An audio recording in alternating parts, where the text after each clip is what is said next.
Good morning. Good morning. Is that Katura? Yes, sir.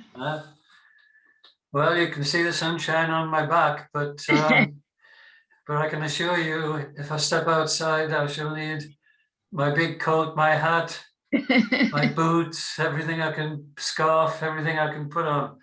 It's nine degrees. It's absolutely freezing. Oh, wow.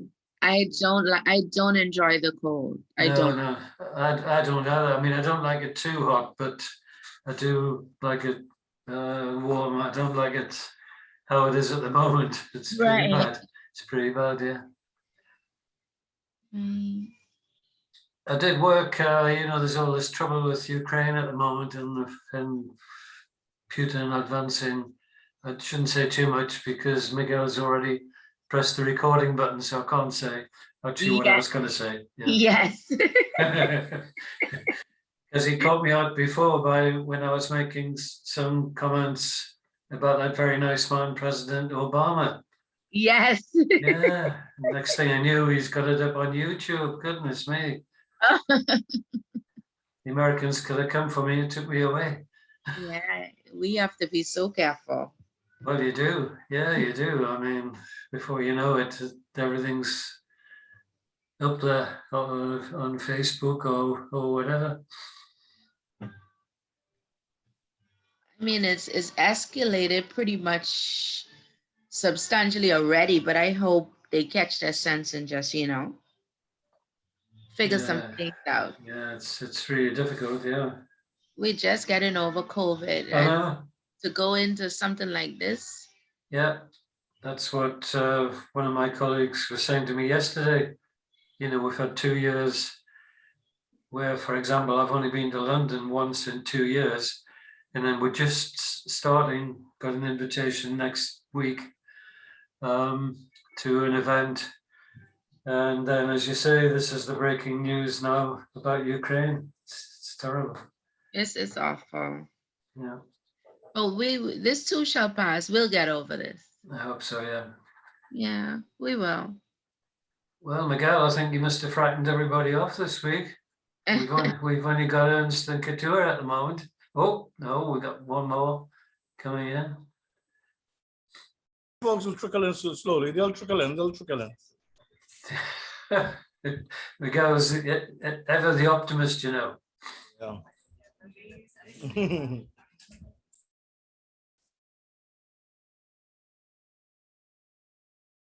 So when I first saw L. Lewis coming on the screen, I got quite excited because I don't know if you've heard of her, but a lady who won one of the singing contests in the UK a few years ago, the X Factor, she went on to gain international fame, and her name was Leona Lewis. You might have heard some of her records. She's a global superstar now. I thought, gosh, Miguel's done well. We got Leona Lewis joining in.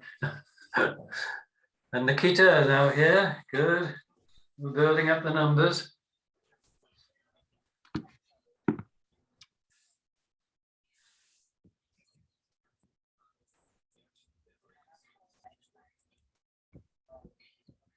See if I can get the chat box going.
Hello, good morning. We're just giving a couple of minutes more and then we're going to be starting. Just 5 minutes past the hour.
Okay, then, Miguel, are you there? Are we ready to start?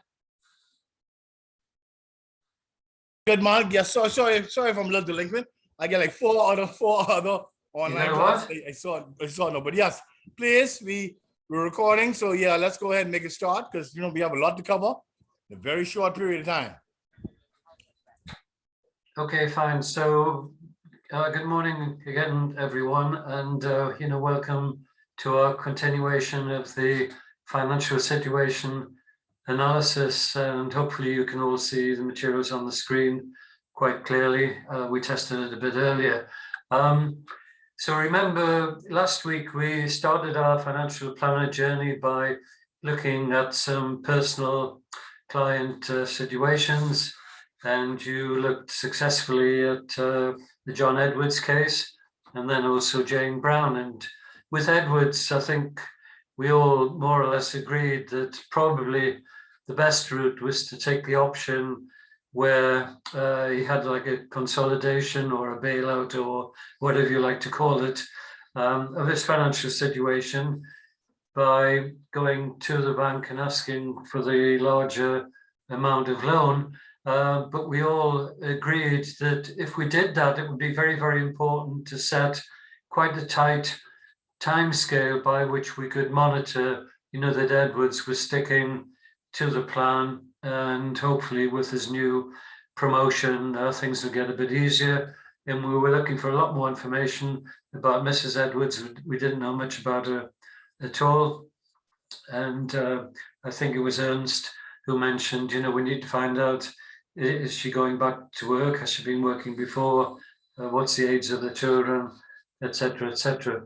Then we moved on to Jane Brown, which was a totally different case where Jane was getting divorced and her expectation was to receive $30,000 by way of settlement. But of course, one of our ladies, forgive me, the forensic accountant pointed out, wearing her legal experiences, that the timing of this would be uncertain. It could be quick or it could be quite a drawn out situation, which lots of divorce settlements are. So what we ended up thinking was, well, maybe we should try and help Jane with her current situation, because she didn't seem to be managing that well on her current situation. So we try and help her, by working through a budget planner, having a look at what she was doing, her income, expenditure, etc.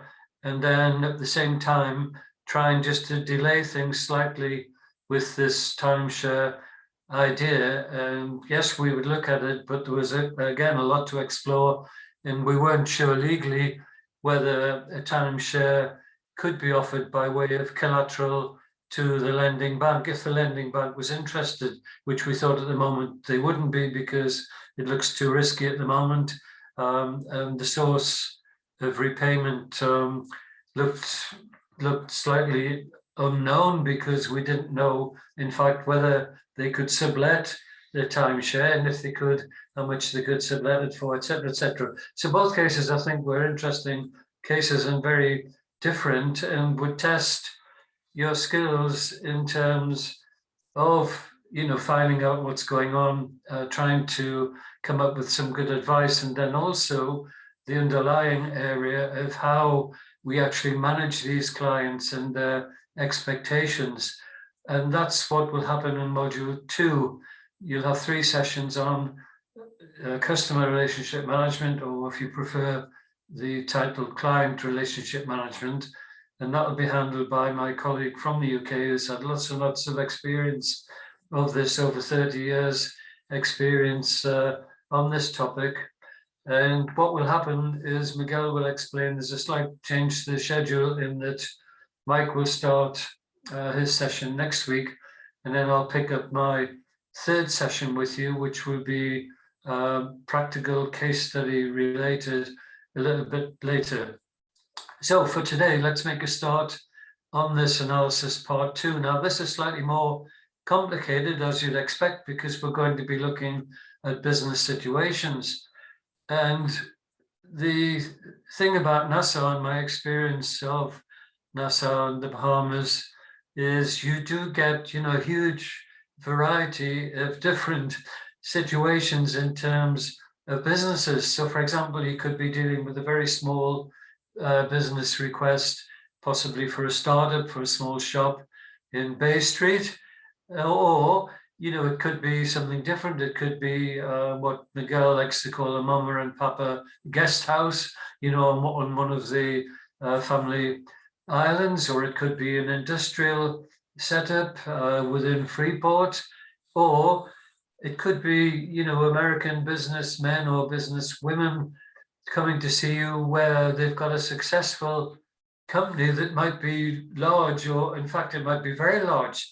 So why I'm saying all this is, when we come to look at these different businesses, we do need a strong understanding of how the businesses are performing. You know, is it going good? Is it going bad? Or is it mixed? Is it volatile? So what's the track record, not just of the person that we're exploring in part 1, but in part 2, we need to explore the track record of the business. So just like in part 1, I want you to start by making a note again that 3 of the key documents again will be the balance sheet position, this time of the business. So we're looking, you know, for the assets, looking for the liabilities, and we're looking for the net worth of the business. So it's a very small business, you know, the net worth might be $20,000, $30,000. It's a larger one, could be $20 to $30 million, or if it's mega large, you know, it could be billions of dollars. So we're going to need to be comfortable with tackling this. Now, 2 of the ladies I know, one is an accountant and one is a forensic accountant. So, you know, they're going to have a fast start on this understanding of the business because of their qualifications that they've got. Now, some of you might be quite new to this, but don't worry, because what we'll do is, after I've taken you through a few of these notations, what we'll do is we'll be doing an analysis of a business situation, and I'll give you a number of key business ratios that we've used for many years and appear in a number of the books that we've had published, including, you know, the one for the Financial Times, looking at larger corporates. So we do really believe that the ratios that we put forward for you will be sufficient to give you a good understanding of the business that you're looking at, whether it's small, medium, large, or very large. And then when I do the case study session with you, our 3rd session, what we'll do is we'll look at a much larger business and see, you know, if you can get to grips comfortably with that. So it's going to be very practical. There's going to be quite a bit of mathematics. You're going to need to access the calculator on your computer or on your cell phone, and you have to be, you know, a bit prepared for that. Some people like maths, some don't, but underpinning the financial planning aspect, there's got to be a certain amount of mathematics. So in part one, looking at the screen there, we looked at various methods and templates for starting the situation analysis. I've just mentioned the balance sheet. Then remember, we talked about the budget and the budget planner. Well, basically, the equivalent of that in a business is called the income statement. Traditionally, and it's worth making a note of this because you might still face this, traditionally this was called the trading and profit and loss account. And then sometimes it's called the profit and loss account, and sometimes it's called the income statement. Now, this is what you'll find on the mathematical side, is there is a number of terms, and particularly if you're looking at some US accounting, it'll be a bit different, to the international accounting. And again, Miguel's recording this, so I'm not going to say too much, but one of the questions I asked when I did the 2 programs in New York with American senior bankers, I asked them, I said, look, you guys, Americans, you feel you're very internationally focused. Why won't you use the international accounting standards? So that was quite a tricky question to ask. And the response I got from one guy was, oh, well, Keith, that's because our accounts are the best. The US style accounting is the best in the world. I said, okay, well, didn't we have like Enron and, and then listed a few names of accounts where they haven't gone terribly well. So we're going to have the terminology aspects. So we got the balance sheet, looking at the assets, liabilities. We got the income statement or profit and loss account. And then, of course, the third really key document would be the cash flow. So just the same as in our personal lives, cash flow is very, very important indeed, which led, to the 2 books we did on cash flow, Cash is King, and then the strategic cash flow management book. And in business, it's going to be key because cash flow will be needed to sustain the business, to develop the business, making investments, making capital expenditure, and then, maybe paying a dividend, paying the salaries, etc., etc. And so it goes on. So we do tend to say, cash flow is the lifeblood of the business. And in my book, Cash is King, I opened the book with a diagram where I had a diagram like a flow chart of all the things moving around in the business, like collecting cash from receivables, paying creditors, paying the bank, etc., etc. And I put cash in a box right in the center of the opening to the book. Now, fortunately, in those days, we didn't have email, but we did have fax machines and things. And I had a few faxes from eminent professors saying, Keith, this diagram at the beginning of your book is wrong. So, I asked them, why is it wrong? And they said, well, profit should be in that center box. And I said, well, I don't agree with that. I said, in practical experiences, whether a business is making profit or not, if it's making losses, it's still got to somehow try and find the cash flow for the business to continue. So, I pushed that aside in a respectful way. And then I thought to myself, well, it's my book anyway. So, that's what I'm going to put in. Cash is the center point of the business. Okay, I'm going to put you straight on the spot. Would you agree with that cash will be paramount within the business situation? Or do you think profit's more important?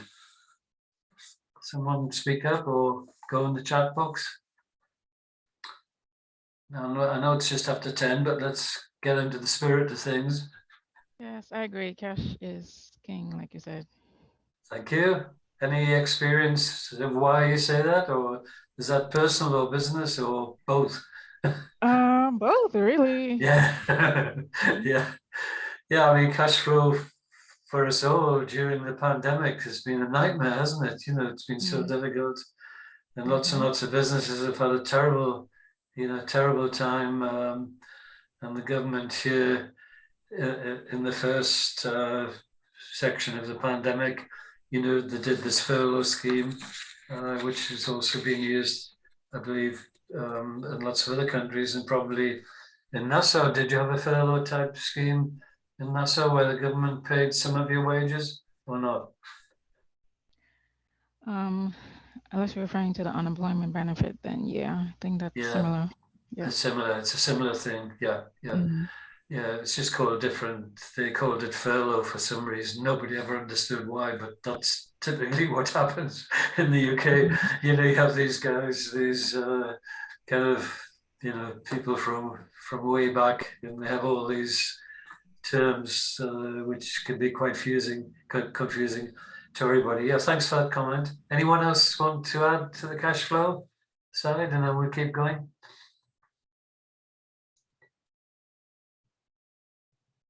Not at the moment. Okay, so, you know, we can see these different situations. You could be looking at a business where they're taking a salary out, or you could be looking at a business where they're paying dividends.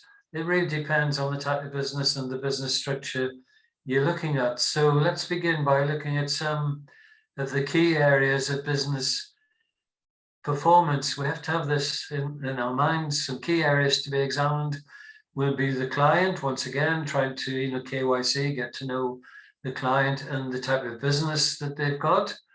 Then looking at the asset structures in the business. So that will be like a balance sheet focus, and then any collateral that they're offering to the bankers, you know, if they've got debt in place. And then if they have debt, what's the repayment ability? And then is there any monitoring in place of the business performance? Regrettably, this is still a very neglected area in business, where business persons tend not to do much monitoring of the business performance. Now, there might be monitoring, you know, like the sales from the clothing store on Bay Street, or, you know, the sales from the factory, or at Kurtzner at the Atlantis. You know, there could be monitoring, you know, the client occupancy rates and room rates, etc. But quite often they don't, like, you know, monitor the overall business situation. And that's, again, a skill area that you can develop, where we're going to look at these individual things, but they all need putting together. And a good place to put them together will be the cash flow profiling. You know, is the business cash positive at the end of each year, or is it cash negative? If it's negative, were the business people knowledgeable to know that it's going to be negative, or, you know, did it turn out to be a really nasty shock to the business people concerned? So we have to get right into this, you know, quite deeply. So the customer we've mentioned, and then the business, what's the asset cover, what's the collateral, what's the net worth from the balance sheet? Is it quite significant? Is it quite small? Is it improving? As we said last week, if they have debt profiling, what's the repayment plans? And what's our opinion of the serviceability of the level of debt that they're carrying? And each and every business will be different, and we'll look at ways of looking at this. You know, we'll look at the debt to the equity, or the debt to the net worth position, but we also need to look at the debt relative to the income generating ability of the business, and also look at the debt relative to the cash flow, just the same as we were doing, you know, with the personal client, John Edwards. We were trying to see, you know, what he's got left over to service the commitments that he had. Now, at the end of that page, I'm saying this diagram should be studied carefully. Now, the reason for that is to avoid a pitfall of evaluating the client, you know, getting to know the client, but you're not really getting deep enough on the business side, getting to know what the net worth position is, the serviceability with strong asset structures, but with little regard to serviceability. So some businesses you look at, you'll find they've got quite a strong balance sheet, but their income generating ability is quite poor. Then other businesses you might find the balance sheet is quite weak, because it could be some type maybe of consultancy business or high-tech business, where, you know, they haven't got a lot of assets, but they've got a lot of skills at generating income. So you have an opposite situation there. And then some situations will fall within both. But what we need to do as financial planners is to be able to comprehend, you know, what we're looking at and the different profiles that we're looking at.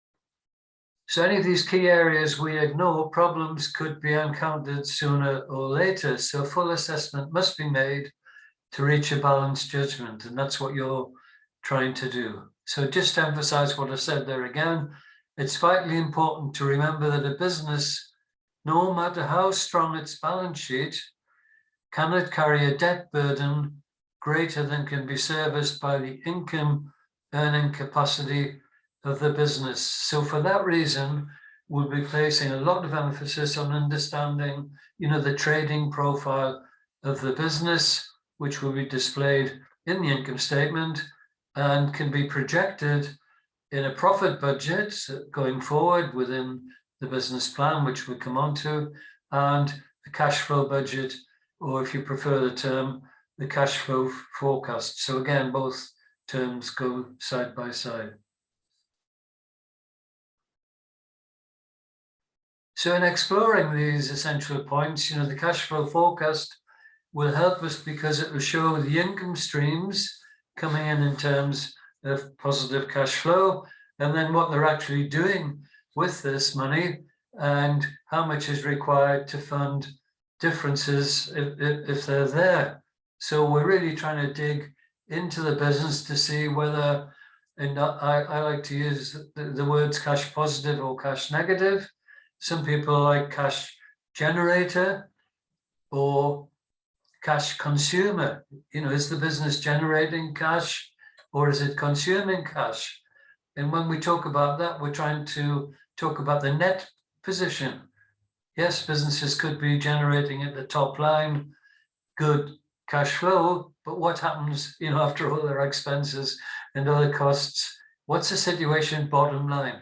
And again, that's been my experience, which actually led us to doing the 2 cash flow books, that lots of people don't really get to that point, you know, to think they're doing okay because the accountants have kindly told them, oh, you did well last year, you made a profit of so-and-so. But that's not the full answer, is it? You know, the profit of so-and-so, what's the cash flow from the business? So the business might have made a profit, but were they cash positive or negative to complete our financial planning side? Now, technical ability will influence, just like on the Campari framework, you know, where we looked at the first of the A's, which was the ability of the customer. And, you know, that's based on their professional experience or technical experience or whatever. And it's just the same with business. What's the technical ability of the client that we're looking at? And of course, this is applicable in our financial institutions just as much. And there's a very revealing story from a few years ago where one of the leading Spanish banks got into very bad problems. And when the Spanish government investigated, they had a number of interviews with the senior directors. And one of the directors, who was a lady, they asked this lady, well, why didn't you do something, you know, to foresee, because she was on the board of directors, you know, that the bank was running into these problems? And her answer was absolutely astonishing. She said, well, how would you expect me to understand the bank's balance sheet? Because I'm a pharmacist by profession. I mean, goodness me, now that, you know, that might sound silly, but she was earning a huge salary and she really had very little knowledge of finance. So the question would be, well, why is she on the board of directors? And you'll have this, you know, later within the program where you're looking more deeply at the areas of governance within businesses. And we've had a number of examples here in the UK, which has led to the Financial Services Authority, who in themselves have been changed to the Financial Conduct Authority, the FCA, and the PR, the private section as well. And what they have now brought in is a recommendation that anyone becoming a board of director in a non-executive capacity, they will be interviewed and their background details checked to make sure they've got sufficient skills, to participate effectively in the board meetings of these large companies. Anyone any experience of that themselves in Nassau, where you've been dealing with someone maybe in a business where they haven't really had the skills to be holding that appointment? Any comments on that?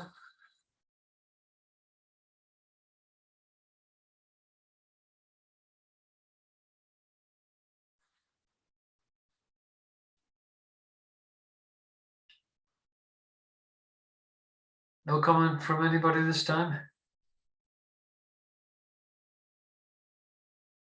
No. Oh well, it's something to make a note of, and there's our checklist there about the client. What's their track record? If they're not known to you, why are they coming to you? And that's a very important question. Now they could be coming to you and saying, oh well, I've come to you, Katira, because I've heard all about you and I know you're the best financial planner in Nassau, and I want to work with you, and I like you anyway, you're a nice lady, blah blah blah. But I mean, is that the truth of the situation, or are they coming to you because they've been to Shanika and she explored a lot of the issues in the business, and the client wasn't happy with that because they didn't want to reveal their total position there, so they decided to go and find somebody else. This is important. When I worked in Barclays a long time ago, when one year we had a huge bad debt problem in the bank, we undertook a survey and we found that 7 out of 10 of all the bad debts that we had that year of the survey were clients who'd come from a different financial institution, and the credit people hadn't done sufficient background checks to try and find out actually why they were coming to Barclays Bank. So that's something to bear in mind. Do they have acceptable track record? What's their business experience, especially in the area of trade? Now, if we think just for a moment, and we'll have a session on this, on business startups, has anyone experienced where someone has come along to you saying they want to start up a new business, maybe with a partner or a business associate, and then when you start to talk to them, you find they've actually had no experience in the type of business that they're wanting to start up? Any comments on that? To keep us active. Any comments on that? Business startups? Or have you always been fortunate that they've always had experience in what they're wanting to do?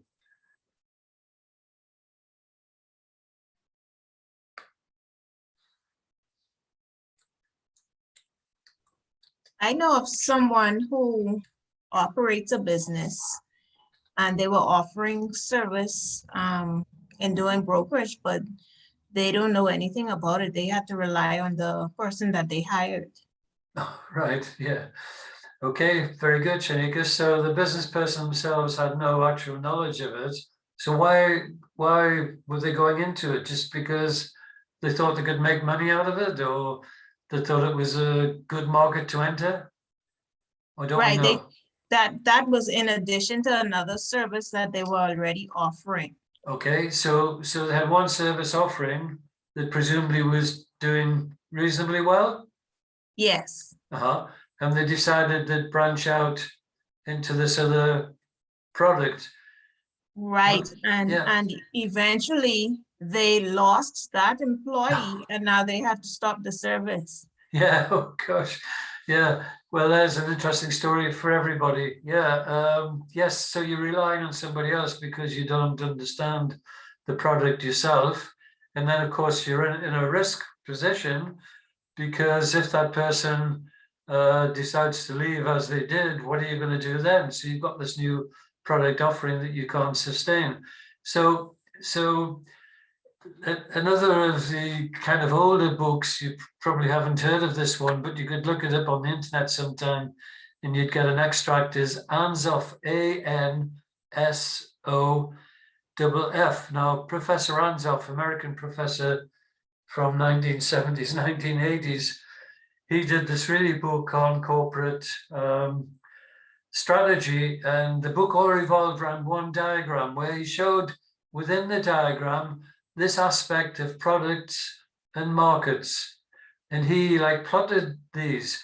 So he said, if you're in an existing market, which Shanika mentioned the people were, the lowest risk strategy for that business is to try and increase your market share within that business and that product. Yeah.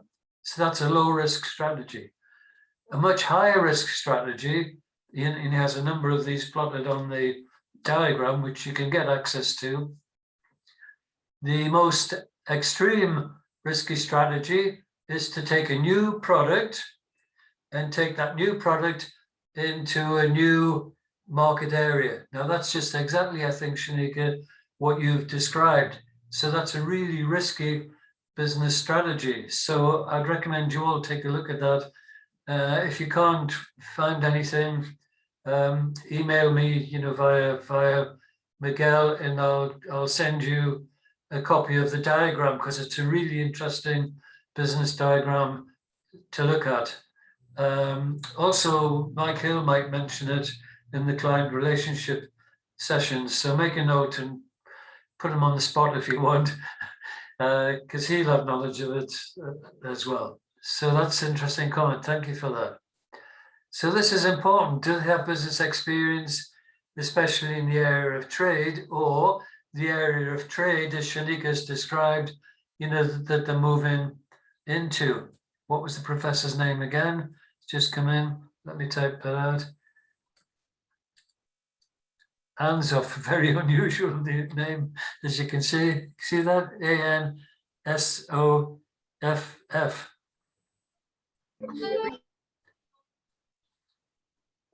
Hello, yes, we got Tamar joining us. Welcome. Good morning. Sorry. Good morning.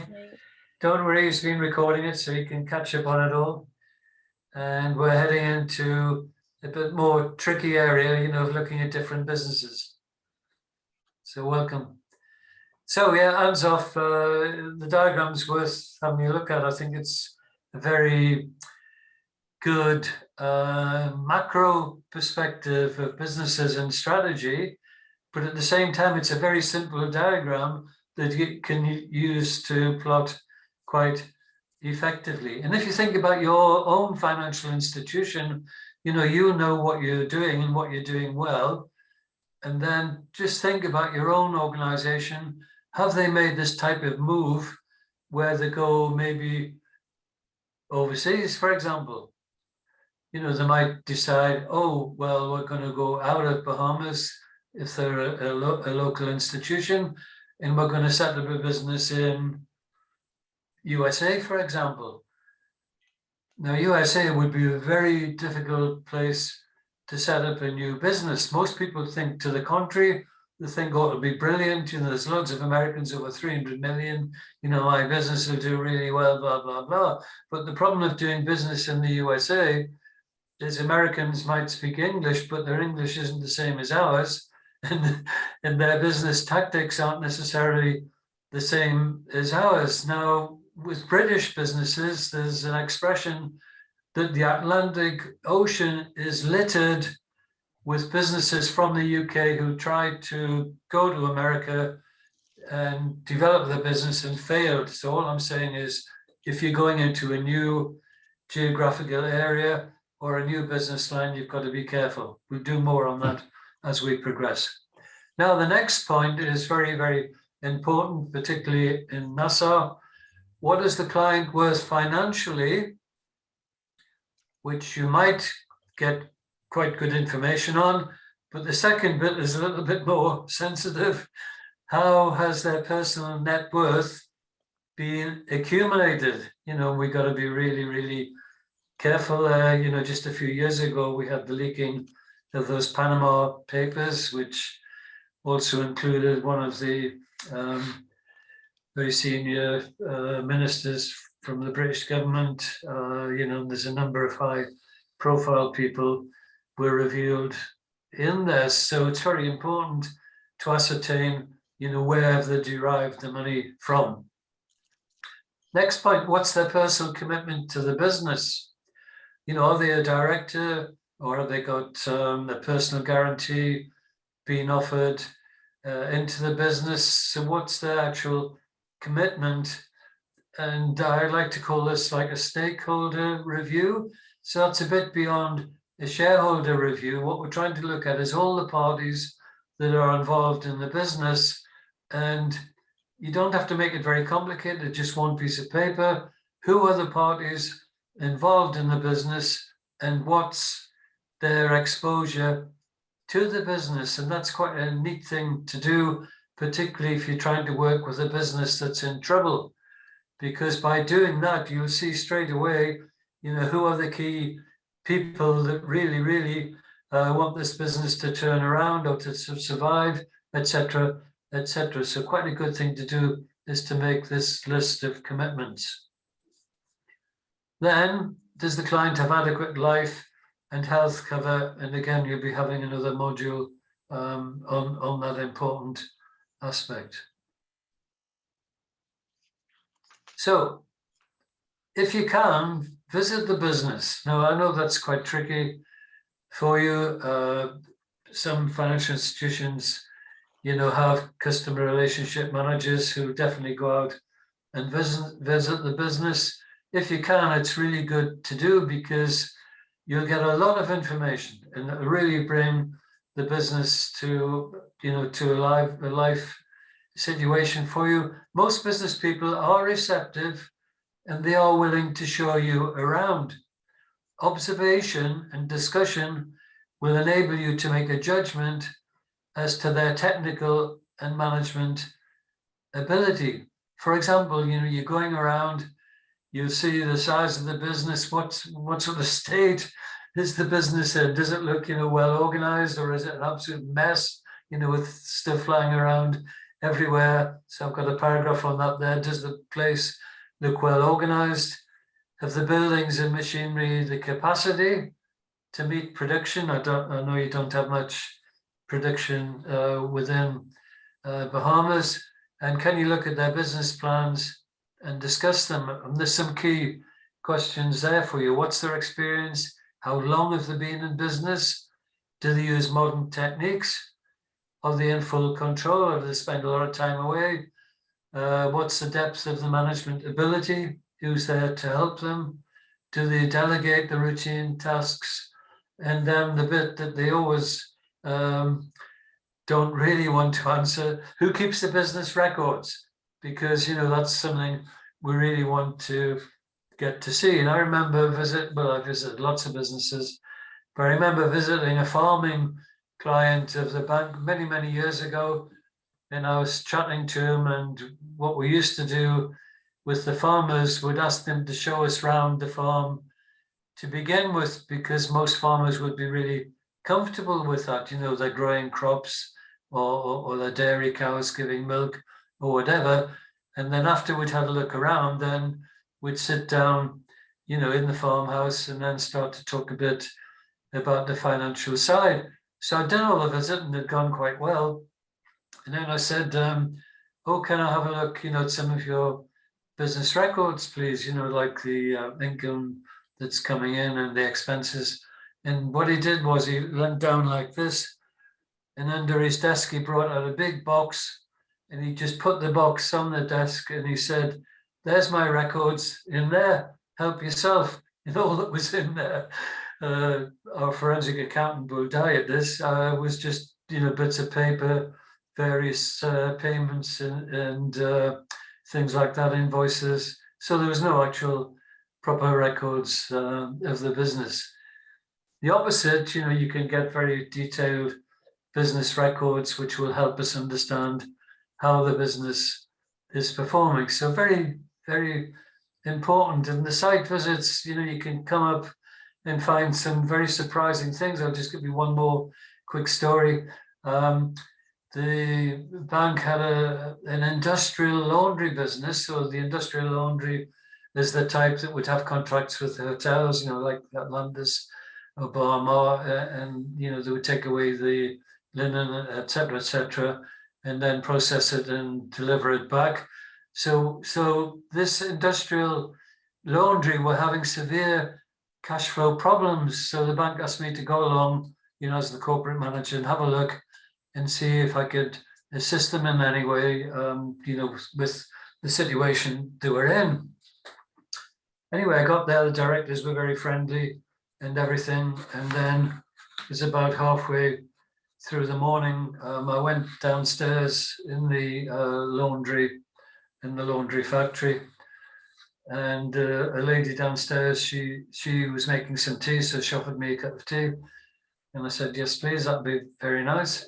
And I said, what else do you do, in the laundry? Do you work on the machines or anything like that? She said, oh no, she said, I'm in charge of the accounting section, the books section. I said, oh, okay, yes, well, how's it going at the moment?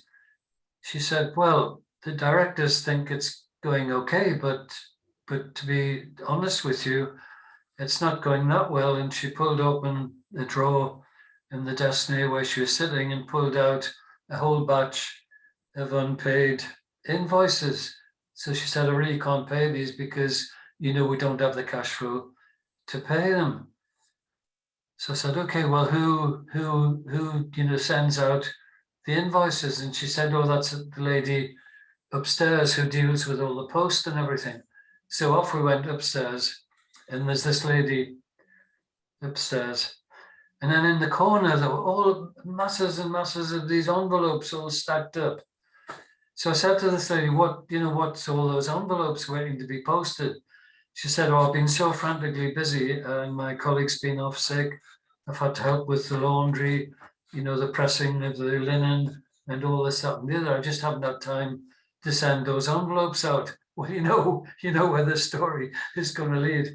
And that is a true story. And the true stories, have the strangest things that you couldn't make up or write a script about. And of course, guess what?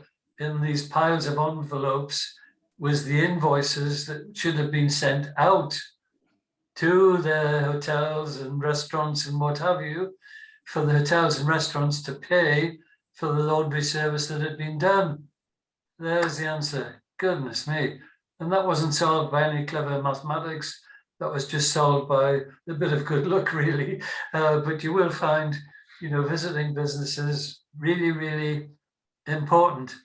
Okay, back to you all. Anyone made a business visit in their financial career so far? Anyone been stepping out? Americans call it go out and kick the tires. Don't know quite where to get that from, but there we are. Anyone been out having a look? Any type of business you want to share with us? You don't have to give us any names. Not yet. Well, hopefully when you complete your financial planner, you'll be going out to see more businesses.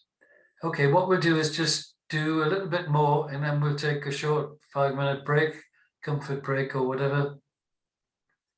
So we'll just run on a little bit more. So you can see here, I've put financial performance, understanding the accounts. Goodness me, that's so easy for me to type out, so easy to say, but in practice, it's really, really difficult. But but as financial planners and as professional finance people, moving forward, because you might move forward into lots of different things. At the end of the day, if you can understand the accounts, you're going to have a head start over lots of people. And one of the worst things that can happen to you is if someday, you're working within quite a large business and you're asked to participate in a committee meeting, and maybe, you know, the accountants prepared a financial plan which contains some budgets, and maybe the financial plan also contains, you know, the annual accounts, and they're passing these out. And then people start to discuss these, and you're sitting there and you haven't got any idea whatsoever what this is about. You know, is it good? Is it bad? What's happening? You know, if I'm called on to make a comment, you know, what am I going to say? And of course, if you don't really understand it, it seems to be by fate that somebody, and it'll be the chief executive or the finance director, or worse still, it could be the chairman of the business. He says to you, oh, hey, Keith, look at this. What do you think of our trading performance over the last 2 years? Do you think we're going in the right direction? You know, and you're looking at this and you've got no idea. So we really have got to have the skills to understand these. And I've met lots of people, and quite often successful people doing an MBA, you know, which has the skills on the softer side without any corporate finance in there. And, you know, they think they've done really well, they're going to definitely succeed because they've got an MBA from a well-known business school. But of course, the MBA is great to get, but you still have to have a knowledge of the corporate finance, because, you know, if the business is going to expand into something quite technical, which would require significant capital investment, how is that capital expenditure going to be paid back? And these could be huge amounts. It could be a small amount, you know, it could be just a new machine to help processing, or it could be just a small machine to help the processing at a hotel or what have you. So it won't be a huge investment, but we still have to have an idea how it would be paid back. So these things are very important indeed. So what we're going to be looking at is we have to analyze them. Now, I put there except new ventures. So new ventures, we'll be looking at forecasts, and we'll come on and do a lot of work on that, particularly in session 3. And Mike Hill will do work with you as well on business startups. Now, I've put in there in italics that catches your eye. The standard of accounts can vary widely and differ depending on the geographical jurisdictions. So Nassau, a great place because it's very internationally focused, but quite a difficult place to work because you're going to get people from different jurisdictions, you're going to get different standards of accounts, and you're going to have an understanding of international accounting standards and also some knowledge of the US accounting standards. Excuse me, business.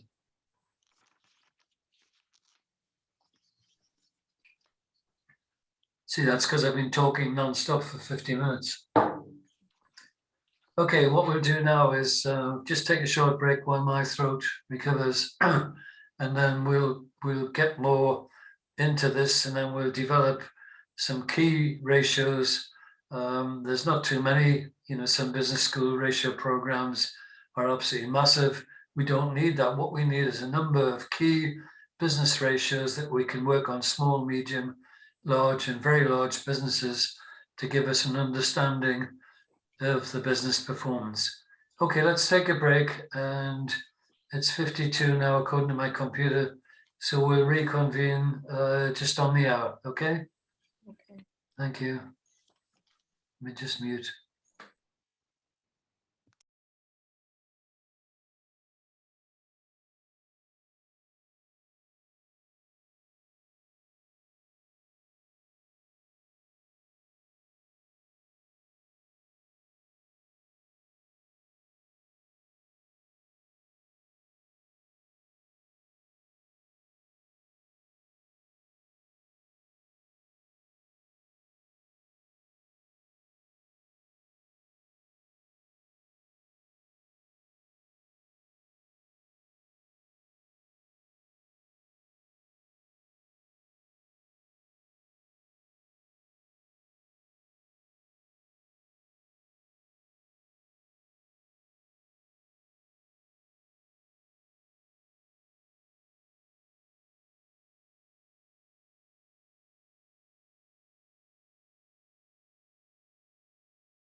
Okay, then let's continue.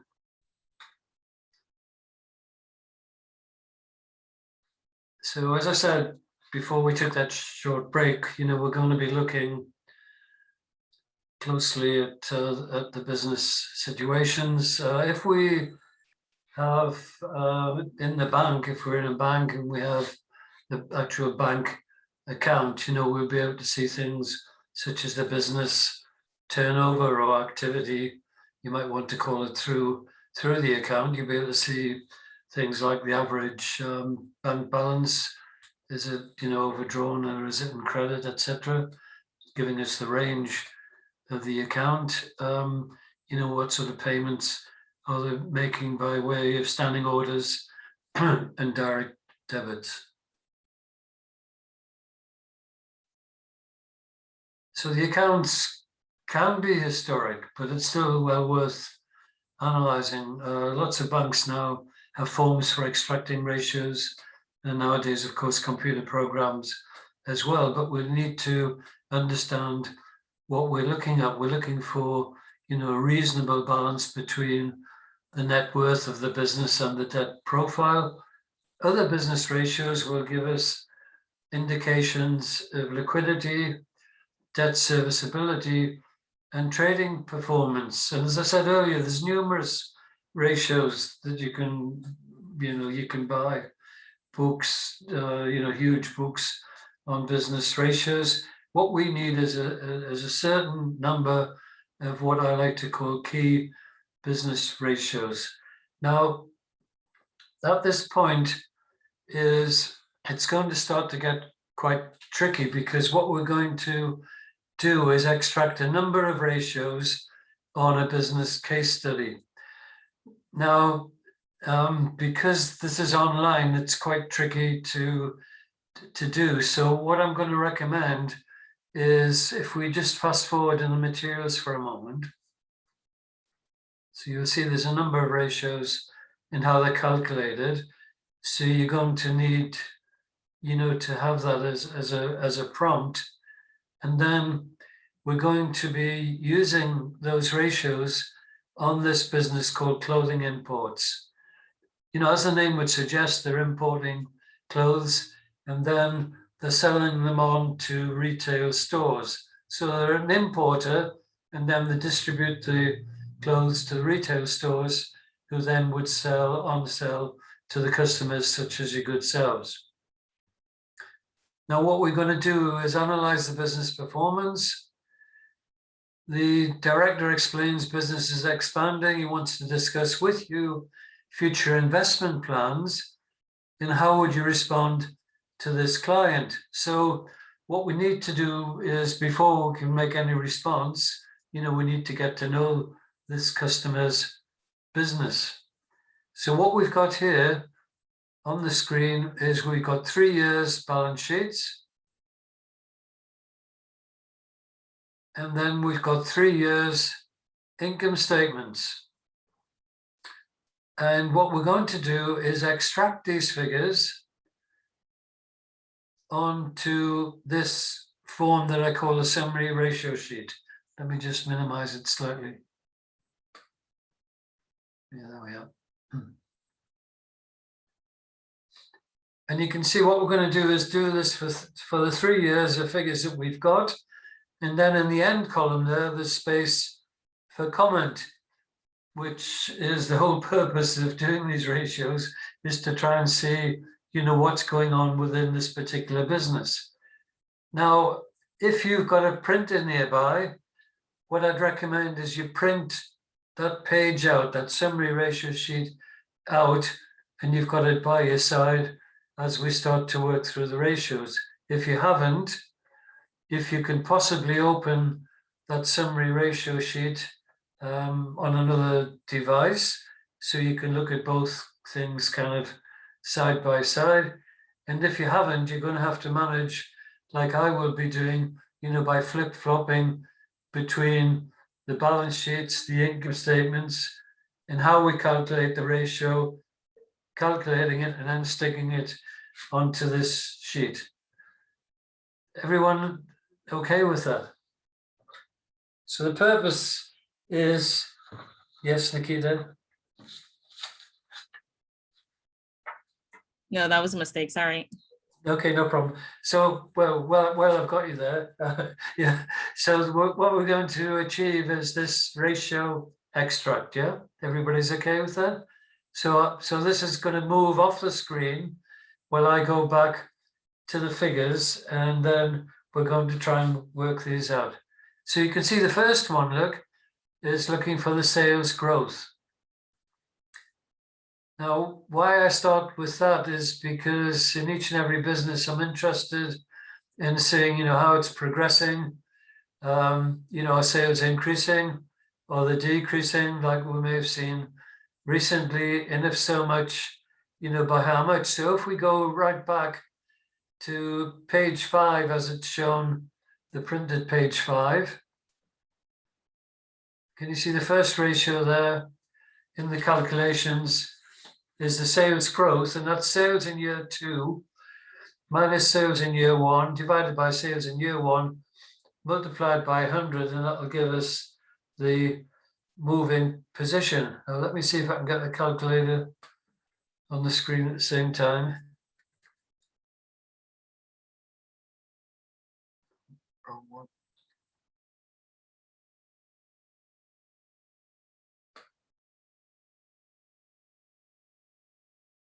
It's down there.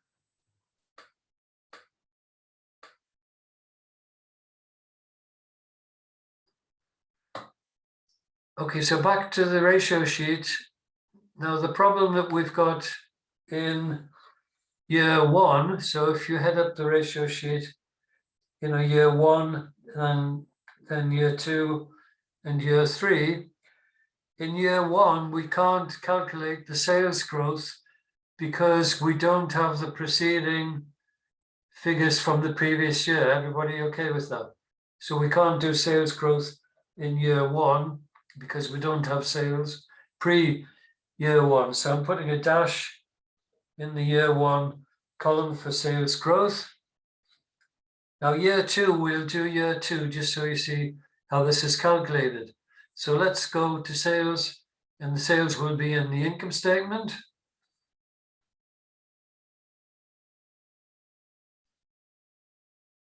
Here we are.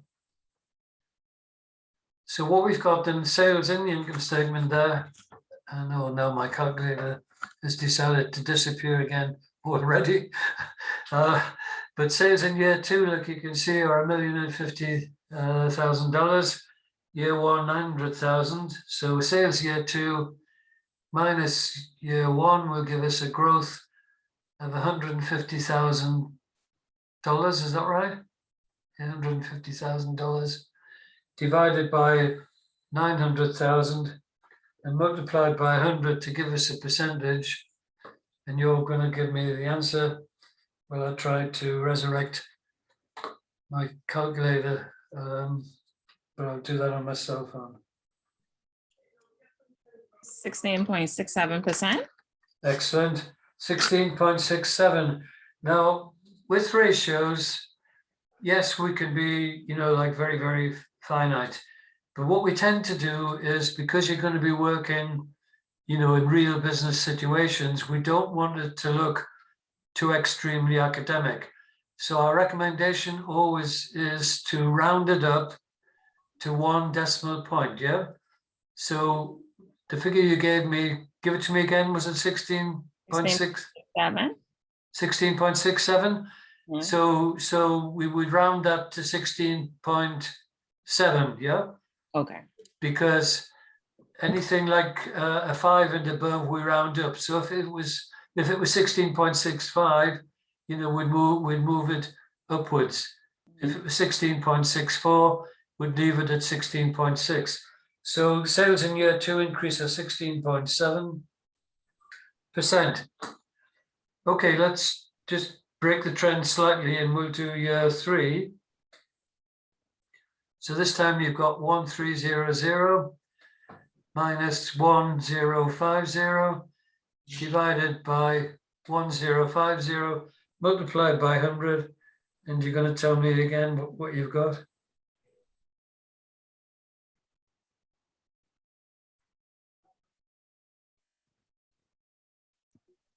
23.8. 23.8, anyone confirm that?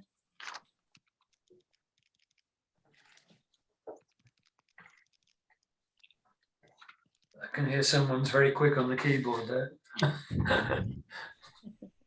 23.8, anybody confirm it? Yes, that's agreed. Excellent, excellent, that's great. Okay, so we can see we're not going to write the comments in the column yet, but you can see straight away, you know, that sales are growing. Well, you can see it, you know, from the income statements have grown from $900,000 to just over $1 million and then to 1.3 million. So the sales growth is there, but what we always need to do is to quantify things. And again, it's really good to put it as percentages where it's relevant as a percentage, because it's really good for business discussions. So, you know, if we're meeting this guy and he starts to say to us, which most business people do, you know, if you want to open the conversation, and Mike will give you some prompters on that within the client relationship module 2. But a good place to start is sales, because most business people, if they're not too sure, they have a whole bunch of figures. What they generally do know is what's the sales of the business, you know, whether it's clothing imports or a small hotel or a big hotel or whatever. So a good place to start the discussion would be to say, oh, yes, I see from your income statement, you know, the sales seem to be growing quite nicely. Then you could say, and I've actually done the calculations, they've grown by 16.7% and then increased even more in year 3 to 23.8%, which looks a significant growth because it's presumably a competitive market. So how have you managed to achieve that?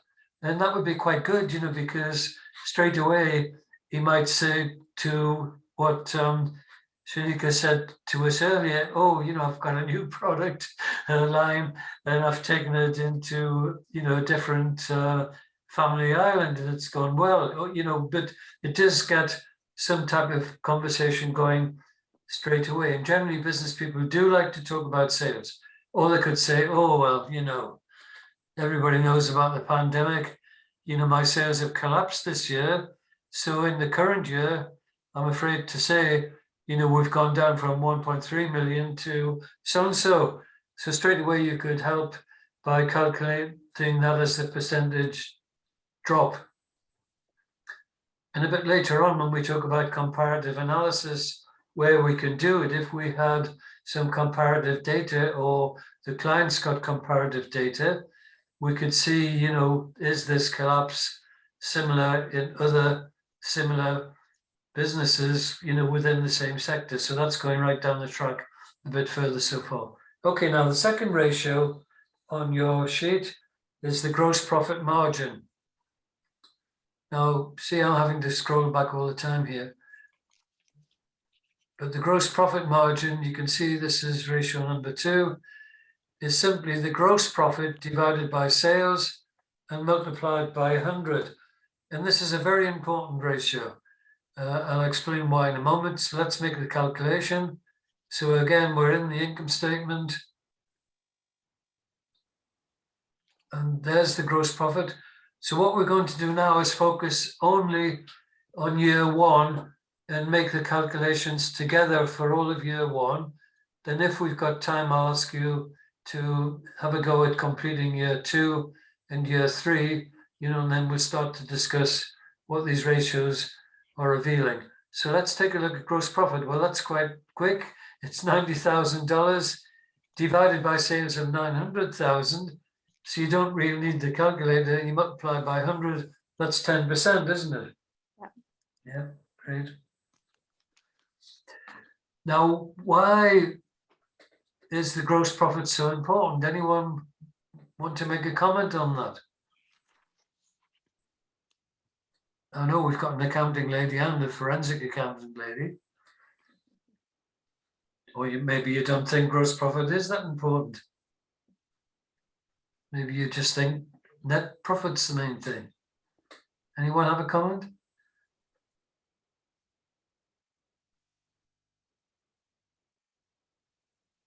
No, well, let me explain why I think it's so important. It's very important because what you get by way of gross profit provides the contribution to things that follow. And then you can see on this particular case, it's just a summary of administration and distribution expenses, yes? But you know, there could be a whole bunch of costs. For example, if it was a retail store, you know, into a renting in Bay Street, you could have rent, you could have wages, you could have utilities, you know, lots and lots of different things there. And they're all bunched together and they've got to be covered by the gross profit from the business. So gross profit's very, very important because it gives us that contribution. And you can see straight away without working the ratio that they had sales of $900,000, you know, which is a lot, but the gross profit was only $90,000, you know, which is significantly a lot lower. And you'd have to say, well, why is there such a big difference? Well, the difference depends generally on the nature of the business. Now, some businesses you look at, for example, I haven't been to Bay Street for a long time, but if John Bull is still there in Bay Street, if we went in there and we looked at the gross profit in John Bull, do you think it would be 10% or more than 10% or less than 10%? What would your expectation be based on the products they sell in there? Anyone want to have a guess? I would say it's more than 10%. Exactly. Why? Why, Ernst? Have you been in John Bull? I've been in John Bull. Yes, right. And what do you see when you go in? Their products are rather pricey. Yeah, yeah, they certainly are. Right. That's great. So if a product's rather pricey, what does that mean about the gross profit? Well, what if the product's pricey? So that means the selling price is up there. So let's, for example, say the selling price of this item that Ernst sees when he walks into John Bull, he sees it, it looks quite nice, it's $100, yeah? Now, the next question is, what have they paid to buy that in? Because they don't make anything in the John Bull store, and everything's bought in, isn't it? So what would be the cost of sale, do you think, on that $100 item? What do you think they might have paid for it? This is a guess. $10. Sorry, we didn't pick your figure. Yeah. What do you think? Do you think they'd pay $50 or more or less? I would say $10. $10, wow. So Ernst was right, they are rather pricey. So there's a good example. Okay, let's see that through. So $100 sale to this item that Ernst likes that he sees in John Bull's store. And they've only paid $10 for the cost of sale. Mhm. So that means the gross profit is $90, yeah? Mhm. So this time gross profit of 90 divided by sales of 100 gives us a gross profit of how much as a percentage?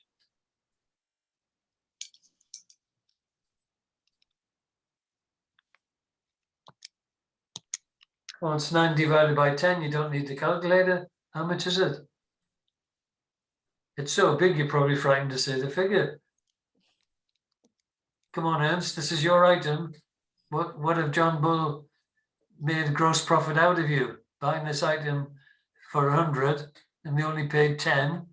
How much is the gross profit? It's $90, isn't it? Yeah. 100 minus 10 is 90. 90 divided by the selling price 100 multiplied by 100 is 90% gross profit. Wow. Right. What we all need to do is pack up our bags and we're all going to open a new John Bull store in Bay Street because we're going to make 90% on our products. Now, I think that's a little bit optimistic, yeah, based on my experience of retailing items. I would suggest to you it's more likely that they paid upwards towards $50, yeah? Now, I'm not saying they paid 50, they might have paid a bit less. But if, for example, they paid 50, so they're selling it for 100 to Ernst, they paid 50 to buy it in, they made gross profit of 50, divided by 100, the selling price, that's a 50% gross profit margin, which is very good. Very good margin, yeah. Now, lots of retail stores will aim for a 50% gross profit margin on the basis that they buy in and then they double the price, yeah? Now, they won't achieve that. Why won't they achieve 50%?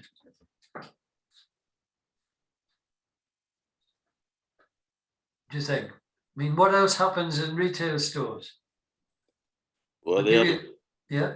they have to factor in operating costs as well.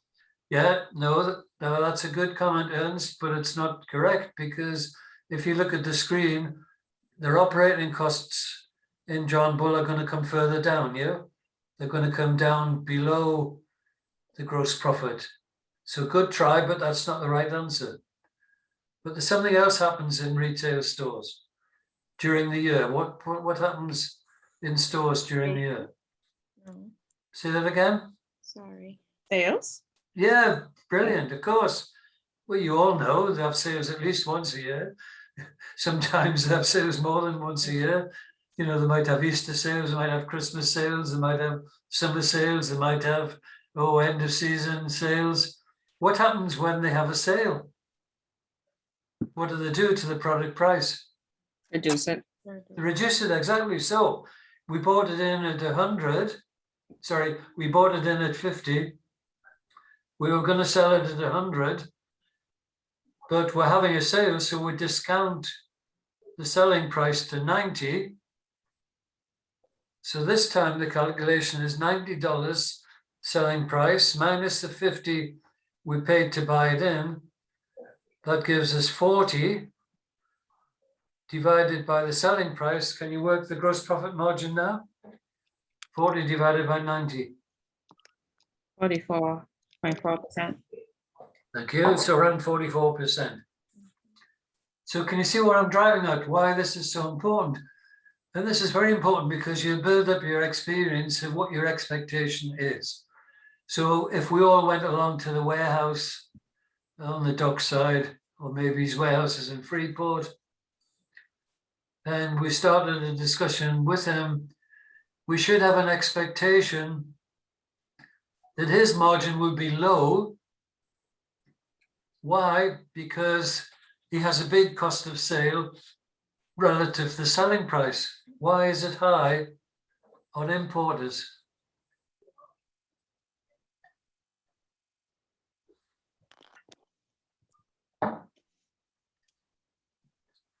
So he's not making any of these clothes. He's buying them in, yeah? And then he wants to mark them up. But you're not buying direct from his warehouse. I mean, I know some do nowadays, but you're not. Traditionally, you're going to the store, maybe one of the stores in Bay Street where they're selling clothes. So imagine those clothes are being supplied by clothing imports. Why can't they sell them for a big markup? Why can't they do a similar markup to John Bull? Well, the answer is quite straightforward. It's because there's another party involved, isn't there? Yeah. So what you've got is you going into the clothing store this time. So this time we won't make it Ernst, we'll make it Nikita, because her name's highlighted there. So Nikita goes into the clothing store in Bay Street. I can picture one now, can't remember the name. It's a few years since I've been in Nassau. I think it might have been called Blue something, I can't remember. But there was a store there. You go in, you see there's a nice dress in there, and you want to buy that. So there'll be a margin that the store will make. But what about the clothing importer who imported it and supplied it to the store? Well, the reason is he can't mark them up too much because the store won't buy them from him because they want to get their markup on the sale to you. Does that make sense? Yeah, So, yeah, so generally what you'll find is importers, where all this is leading us to is an understanding of not just extracting the figures, but an expectation of what these figures may or may not be, okay? Right. So we're right now off to one of the big food stores. So we're traveling out west, we'll get to the roundabout, can't remember which one. Maybe we're 2 or 3 out, and there's a big food retailing store. Remember? What's the name of it? Can't remember. You can tell me. Yeah, that's it. It's on the left-hand side, isn't it? As you're driving out. So you go in there. What's your expectation of their gross profit? So once again, it's the difference between what they're buying all this stuff in at and what they're selling it to you at. Any ideas? This is getting tricky, isn't it? It should be very low. It will be, yeah, correct. Why will it be low? It's a necessity, it's not a luxury. Yeah, it's not luxury, so they can't say what Ernst did earlier, pretty pricey or whatever he said. Can't remember now. But so, because if they put the prices up too high, people are going to walk, they're not going to go in the store, are they? They're going to go somewhere else if they can. But of course, there's a limit to all of this, which is a very careful food retailing strategy. Yes, there'll be competition. Yes, they want to try and make a margin, but they won't make too big a margin because they can't mark it up as much as they would probably really like to. So again, the gross profit will be quite low, and it could be range, between 7-8% up to maybe 15%, those sort of parameters. So if we could get access to their accounts, that would be a very interesting ratio to work straight away. So most food retailers, their gross profit margin will be quite low. Why? Because they're not making these goods, they're buying them all in, and then there's a limit to the markup. So all of these things should help you. So that's enough on the gross profit for the moment. We'll come back on that. And all the time we're going to be thinking about how, we can use this in a discussion with the client to get a better understanding of the business. Okay with that so far? Any questions on that so far, on the gross profit? No, everybody's okay. Let's go to the next one. So the next one you can see is the operating profit margin. Now, again, this is a very important ratio because, as the name suggests, it gives us the profit from the operations of the business. So this time Ernst will be pleased because it includes those other costs that he was interested in. But you can see it falls lower down. So we're going to come down. Here we are, look. Operating profit. So we've got the gross profit of 90,000, less the expenses in the clothing imports of 57,000. Now that's just a summary figure. In practice, we'd want to get a lot more detail. And that gives us an operating profit of $33,000. So the next step is to divide, once again, that figure by sales.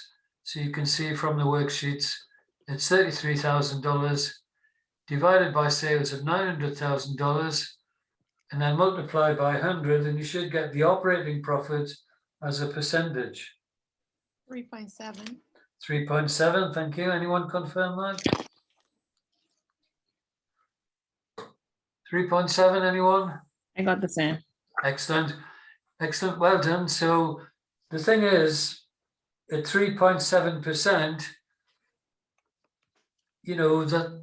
that sounds getting pretty low, isn't it? Yeah, which is about as far as we can go for the moment with the expectation of the analysis. So trying to keep these things as practical as possible, what we could be saying to clothing imports is, well, for every $100, now I like to do this on whatever business I'm looking at, so you probably get bored with me saying it before the end.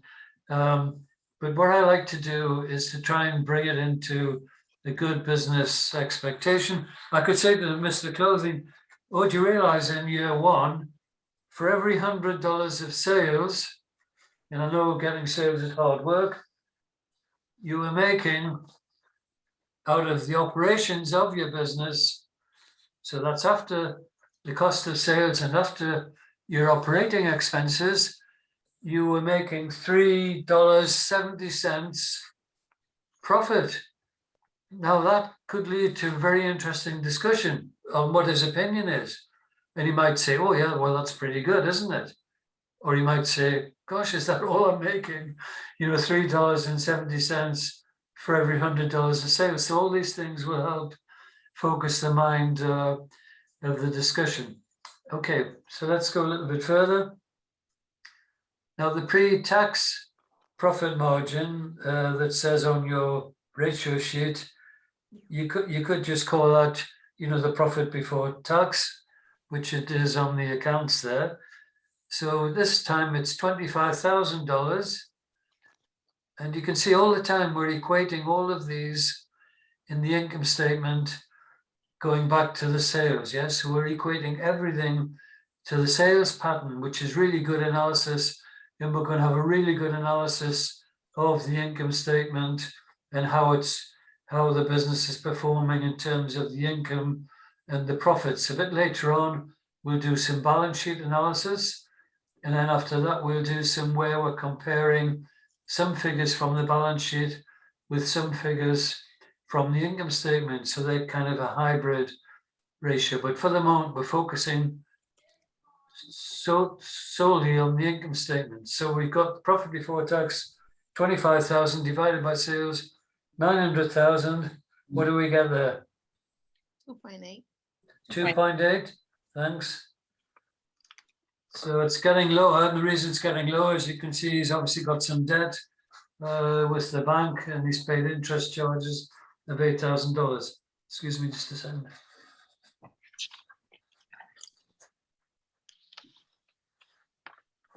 Now in business, and Miguel's really hot on this, and he's always talked about this ever since I met him, and I think it was 2005 or 6 or 7, but I know it's a long time ago. What's the bottom line position he likes to look at? What's the bottom line?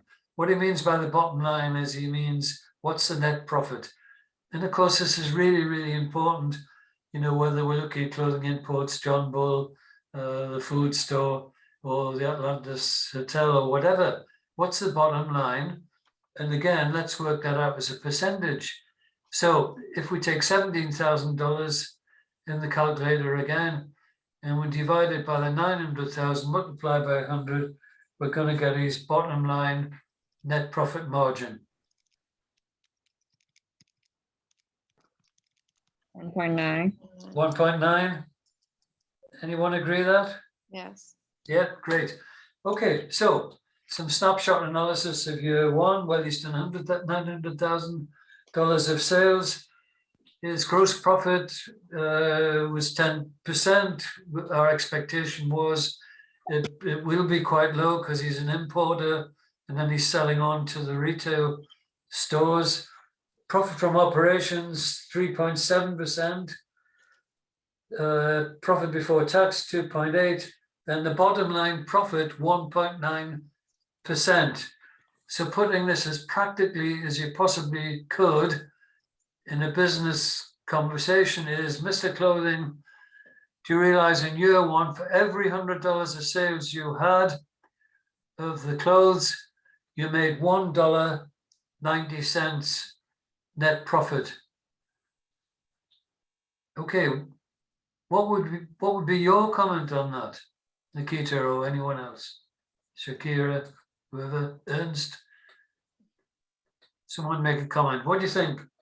So you're working there, you're importing clothes, you're selling them out of your warehouse to these retail stores, you're managing all this activity, and you're making $1.90 out of every $100. What do you think? Close up shop. Time to close up shop.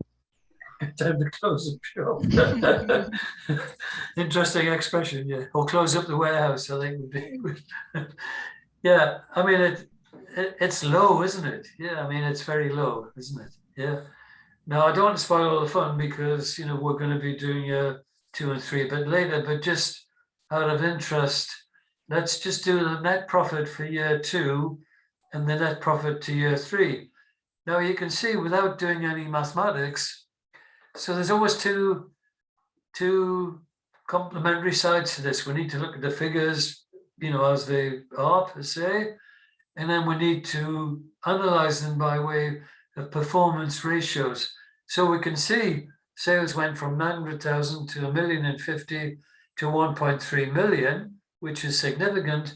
But when we look at the net profit, it's gone from $17,000 to $16,000 to only $2,000, which doesn't look very good at all, does it? So let's work that as a percentage.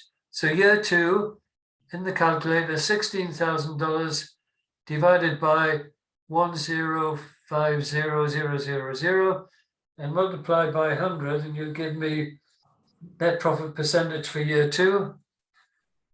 1.5. Don't think so. Try it again. Get the dot in the right place.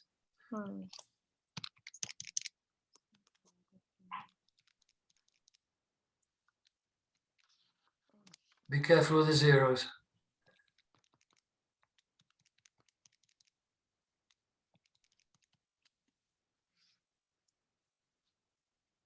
$1.5. 1.5, thank you, yes. Anyone agree that 1.5? Yeah. Yeah, so you can see it's deteriorated. So he's sold, $150,000 more of clothing, but his margin's gone down from $1.90 per 100 to 1.5. So that's quite a deterioration. Now, year 3, we're going to hold our breath because you're going to put $2,000 in the calculator and you're going to divide by 130,000 and multiply by 100.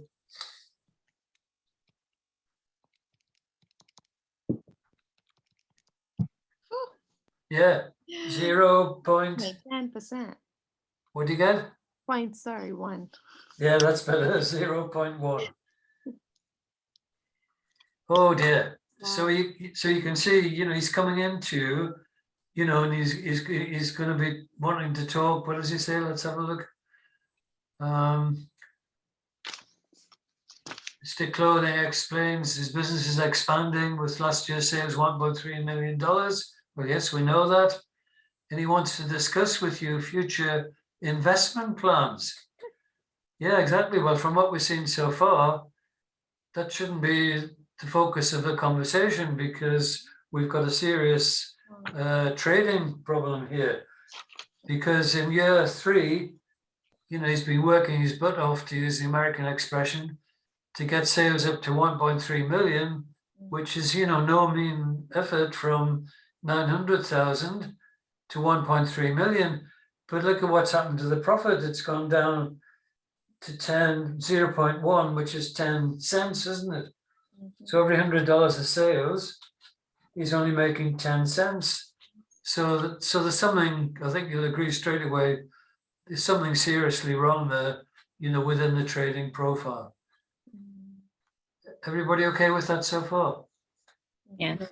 But I So think that- we can fix yeah. it. No. Nikita, yes? Yeah. Yeah. Can you say that again? It was a bit distorted, please. No, I was saying, Katura, yeah. if we were to look a little deeper into this, I mean, why did he get that loan? And my thing is he could transition maybe to reduce his costs, find another supplier. Obviously, the business is lucrative, but he needs to find a way to reduce his costs. Yeah. And if he wants to stay there in the future, he needs these loans. I don't know, because that and his admin and distribution. I'm sure as ways he could save money in that. I mean, this business could still be lucrative. He maybe need to go fully online, reduce staffing. Yeah. Reduce his costs, yeah. Reduce his Yes, costs. yeah. So straight away we're jumping very well, Katura, thank you, into like the kind of financial discussion that you would have. Yeah, I mean, can you reduce, for example, the cost of sales because that's gone up quite significantly? Can you reduce in some way the administration and distribution expenses? because that's gone up quite significantly in year 3. And that's the area that looks as if it's caused quite a dramatic problem, because it's gone up from $59,000 to $78,000. And the interest paid's gone up as well. So you must be borrowing more. And we haven't even got into the balance sheet yet. So we're heading right down the track, just focusing on the income statement, which is really good. And that shows the power of this analysis. Yeah, you can see it. You could say, well, I don't need to do the ratios. I can see it from the figures. Well, that's true. But if you put it in to the percentages and the ratios, it just makes it more revealing, the trends that's happening there. So let's go back to the gross profit just for a moment and do the gross profit for years 2 and 3, because we know net profit's gone right down, but we know sales have gone up. But what we are interested to see is what was the gross profit trend in year 2 and 3. So $94,000 divided by 1050000. That was 8.9. 8.9, thank you. And then year 3? Was 7%. 7% were offered. You're really quick on the calculator. No, I already did it. Sorry. Before I can press the key, you're giving me the answer. That's brilliant. I'm redundant. Yeah, so 7% were offered for year 3. Anyone agree with that, please?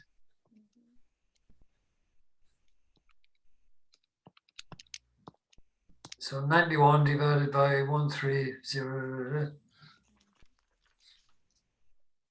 7%? Yeah. Yeah, thanks, Ernst.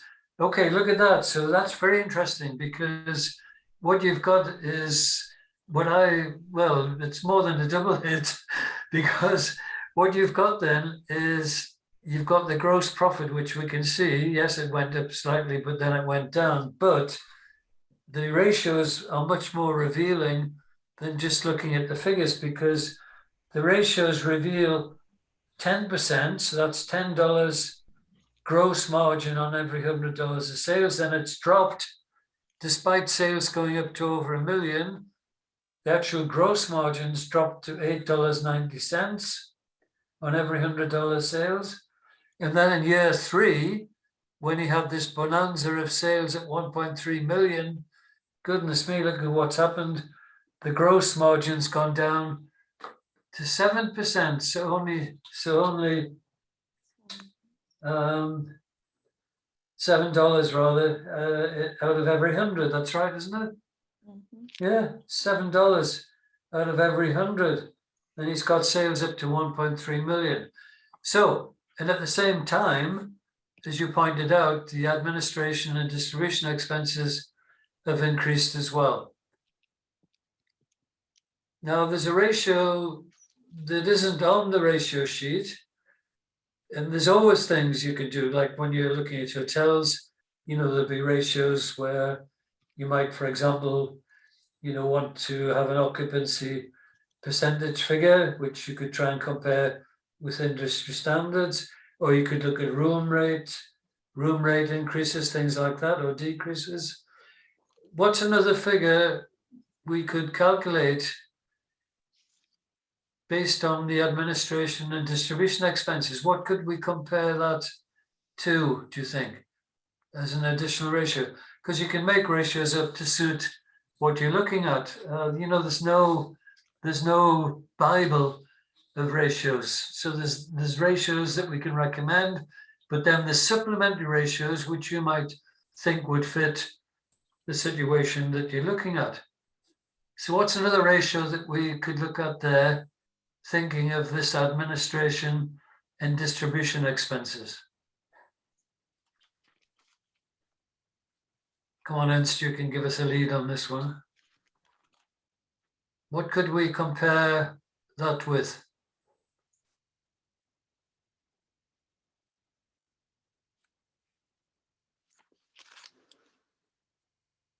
Well, we could do what we've been doing all the time. We could compare that relative to sales, yes? So what we could do is a new ratio. We could look at administration and distribution expenses relative to sales for each of those 3 years, because you pointed out they have increased, but the business person, if he's really smart, and he might not be, he might be just very sales focused, but we never know, he might have worked this out relative to sales. So before we plunge in on that, let's just have a look at that calculation. So on the calculator, can you divide $57,000 by 900,000? And then 59,000 divided by 1,050,000, and then 78,000 divided by 1.3 to give us an additional supplementary ratio of the administration and distribution expenses, or overhead costs, if you prefer the term, relative to sales. Let's see how that looks. So year one, 57,000 divided by 900,000.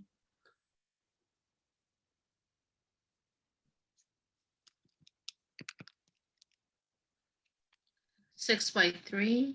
6.3%, thank you.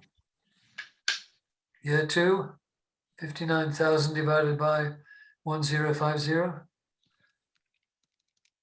5.6. 5.6. So that's interesting, look.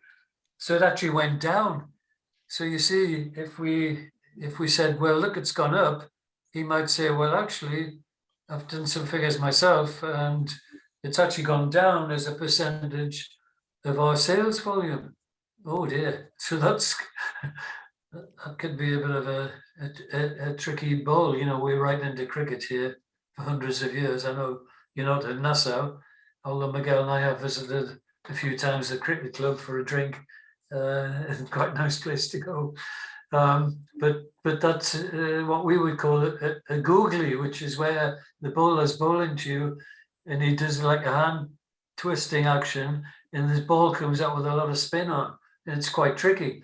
So that's quite tricky, that. So let's take a look at $78,000 divided by the 1.3 million and see what that comes out as a percentage.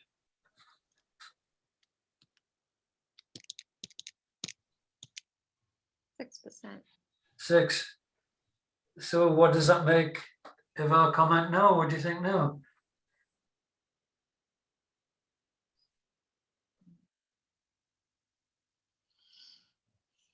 So Katura, you said earlier, well, look, he could get his costs down and he could look at these administrative expenses, he could get those down.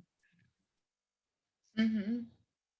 So imagine I'm Mr. Clothing now, I'm saying, well, yes, I could try, but you know, the $78,000 relative to our sales of 1.3 million is actually 6%, which is actually lower than 2 years ago. I know it's higher than last year, you know, and you could be sitting there thinking, oh God, I'm dealing with a smart house here.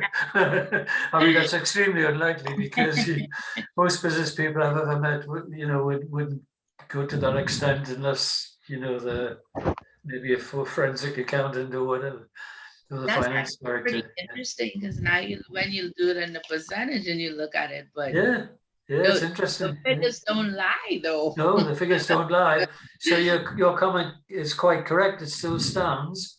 Yeah. That although it's 6%, it's less than 2 years ago, but there's still scope, because it is more. It's $78,000 as opposed to 59.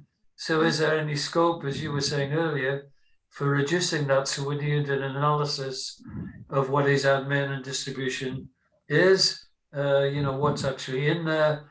Is there any scope for looking at this and trying to improve it? Because if he could improve it, I mean, if, for example, just as a what if he could get it down to the previous year at 59, I mean, that's almost a $20,000 improvement, which would translate straight down to the profit, although there might be a bit of tax there. But, you know, he's going to be adding 20,000 approximately onto that too, isn't he? You know, with just that one action. So there is scope for looking at it. So all I was trying to show you was just to explore it fully, you know, before we kind of dive in on that. We just have this extra thing in the background. Excellent. Okay. Now then, we got like 10 minutes to go. So what we're going to do is we'll make a start on some of the balance sheet ratios. So if you look at the summary ratio sheet, you can see we've got 3 balance sheet ratios here. Now, one is the famous working capital, which everybody's always interested in. The current ratio is the relationship between the current assets and the current liabilities. And then the quick ratio is hardly ever calculated, but that's where we make an adjustment for the slowest moving of the assets, which generally is the stock, or if you prefer the term, the inventory. So let's have a look at those. So what we need to do now is go into the balance sheet. And then we need to go into the ratio definitions. And there they are on the screen. So working capital, the traditional accounting definition is current assets minus current liabilities. Now, a bit later on, within session 3, we'll make some adjustments to this traditional approach by looking at what we would term in a modern concept, the cash conversion cycle, which is very, very important because it's a much more dynamic ratio than this working capital. So we never throw it away because people still like it, people still use it. It still does have a use, but there's a more progressive approach for us as we go forward. So let's look at that working capital. And then the current ratio, you can see, is the same. It's the current assets, but this time divided by the current liabilities. So that'll give us a relationship between one and the other. And then the quick ratio, you can see, is the current assets minus the stock or the inventory divided by the current liabilities. So let's have a look at those 3 before we hit the magic 12 noon or 5 o'clock for me. So in the balance sheet, first ratio for year 1 only at the moment is current assets less current liabilities. There's the current assets, look, $285,000. Current liabilities, $250,000. The accountant's been very kind to us. They've actually worked out the working capital for us. There it is, look, $35,000. So put that on your sheet. You can put 35K if you're happy using K as an abbreviation for 1,000. And because the accountant's given them to us, you might as well put them in for year 2 and 3. You can see it's 53K for year 2 and 52 for year 3. Now the current ratio is the current assets divided by the current liabilities. So we have to put this in the calculator. 285 divided by 250. And you're going to get 1 point something to 1. 1.1. 1.1 to 1, right? So the current assets are just more than the 1, the 1.1 to 1. Year 2 is 360 divided by 307. 1.2. 1.2, that's slightly better, 1.2 to 1. And then year 3, 487 divided by 435.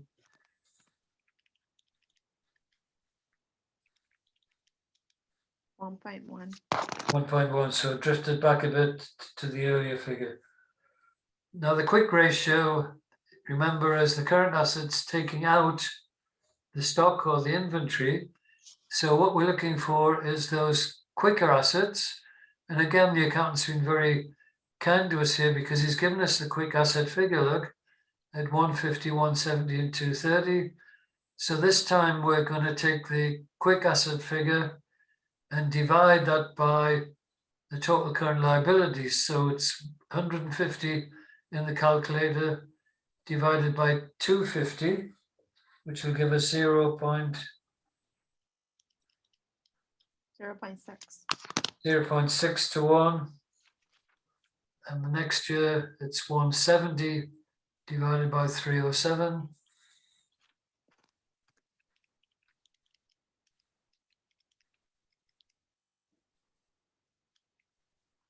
0.6.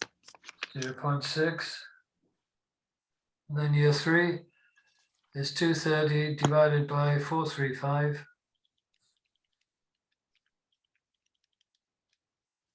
0.5. 0.5. So deteriorated slightly. Okay, now these 3 ratios, they do have meaning. But as we'll see when we get into them, the ratios that follow on the ratio sheet, this movement that we've got headed up as efficiency, and some people don't call them that, but we've got the debtors or the receivables. So that's how quick or slow the business is collecting in the receivables, the actual inventory turnover or stock, and the payment to the suppliers.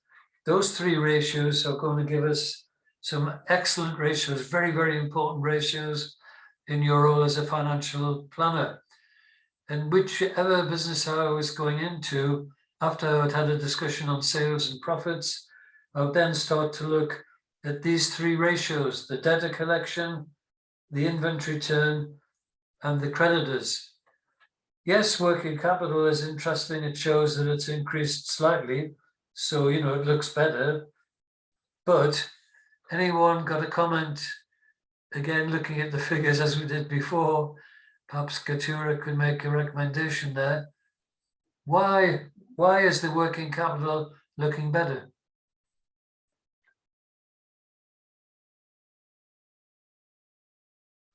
Anyone got a comment there? I didn't see anything in the chat box.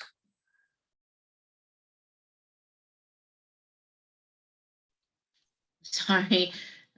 Katura, yeah. Sorry, I was trying to unmute. Okay. Yeah.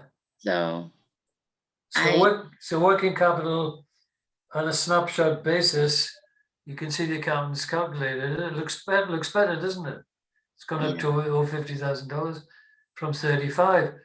So using a very traditional textbook approach, we could take it and say, oh, that's all right, it looks a bit better. But taking a financial planner or risk manager approach, we have to say to ourselves, well, it looks a bit better, but why is it better? Yeah. So why is it better? But he increased his liability. I'm sorry. He increased his liabilities. So why is it looking better? Yeah, exactly. It's very good. Yeah, it's a very good question. I'm asking the questions, you're supposed to be giving the answers. Come on now, keep going. So increase his inventory? Nikita? Because he also increased his inventory? Excellent, yeah, look at that. Now don't forget, in food retailing we talked about, in the John Bull shop we talked a little bit about, whatever business you're in, the inventory will be one of the key figures, yes, because the inventory, you know, needs to be turned over, needs to be sold. So let's look at his inventory. So this is the stock in his warehouse. Year 1, $135,000 of stock sitting in the warehouse. Year 2, $190,000. In year 3, it's gone up to an astronomical $250,000. Yeah. Now, some people would say, oh, well, that's really good because he's building up his stock relative to selling. But other people might take a much more cautious view and say, well, just a minute, you know, he's dealing in clothing. Clothing is fashionable. You know, the next question is all of this $250,000 of stock saleable? Yeah, inventory saleable.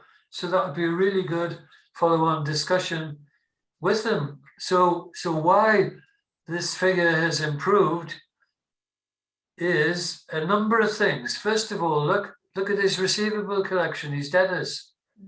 These are people who owe money to the business, yeah? Yeah. These are the debtor collections. It's gone from 150,000 owed to the business to 170 to 230. So that's a question mark. What's happening with these debtor collections? Stock has gone up, as you said, 135, 190, 257. Question mark, yeah? Mhm. Now payables, these are his payments to his suppliers. Goodness me, 140, 180, 280. Mhm. Question mark, yeah? So the resulting figure of working capital, which we're going to finish on, yes, it's important, but as I said earlier, it's a slightly old-fashioned ratio because we've got to get behind, you know, what's building up this ratio. So, you know, if we backtrack years and years and years, and we'd have this conversation, you know, based on a business analysis, we probably would have all said, oh, working capital looks okay. Look, it's gone from 35,000 to 53. Well, that's good. It's improved and it's more or less stable at 52. We'll give it a tick and probably move on. But, you know, in the modern world of business and the modern world of risk analysis, that's not enough. And I hope you'd agree on that. We're right, aren't we? Mhm. So you can see that the working capital will be composed of those items. So just as we're closing, if you look at the ratio sheet, you'll see where we'll pick up later is we'll look at these in more detail. We said debtors have increased. Well, let's calculate that as receivable days outstanding. Yeah. Inventories increase. Let's look at that inventory days on hand. His payables, he's not paying so quick, we think, because the payment amount's gone from 140 to $280,000. Let's look at that in terms of days. And then what we need to do with the collections debtors and the payment payables is compare those with very important information that we need to get. What are the terms of trade? Yeah? So if he's supplying the stores on 30 days credit and the stores are paying him in 60 days, you know, well, that's mismanagement of his collections, or there's another reason why they're not paying on time. And the payables, if his terms of trade with his suppliers, you know, the clothes that he's receiving coming in, he's got to pay his creditors, he pays suppliers. If his terms of trade with his suppliers, the supplier contracts are say 30 days, and he's paying them in 60 days, you know, is that allowable by the suppliers? Is it done by agreement, or is it done because he hasn't got any cash flow? Yeah, so these are very, very important ratios in a lot of food for thought. Okay, everybody with that? Okay, so we started our business analysis, which I hope you found quite revealing. And what we'll do is after Mike's done his client relationship sessions with you, we'll have a go at this again, this case study. Now I know you're all very busy people with work, and I know you'll be busy with Mike, but if you do get a chance, try and work out the remaining ratios on this sheet, you know, using the information that I've given you in there, and then that'll get us off to a quicker start when we look at session 3. So have a go at that if you get time. So meanwhile, thank you very much for participating, and have a nice afternoon. Okay, you too. Thank you. Yes, yes, thanks. So we start off with, I think we start with Mike Hill next week, right? Yeah, we do. Yeah. Okay, no problem. All right, thanks a lot, Jacqueline. So Thank guys, next week, Mike Hill, we start module 2, folks. Yeah, thanks everybody. Well done. Thanks for the comments. Good comments. Ernst, Katira, Nikita, everybody. If I miss anybody out, yeah, well done. We made a good start. So all is not as it seems with clothing imports. Yes, he's got his sales up, but the rest of it's not looking as successful as he might think that it is.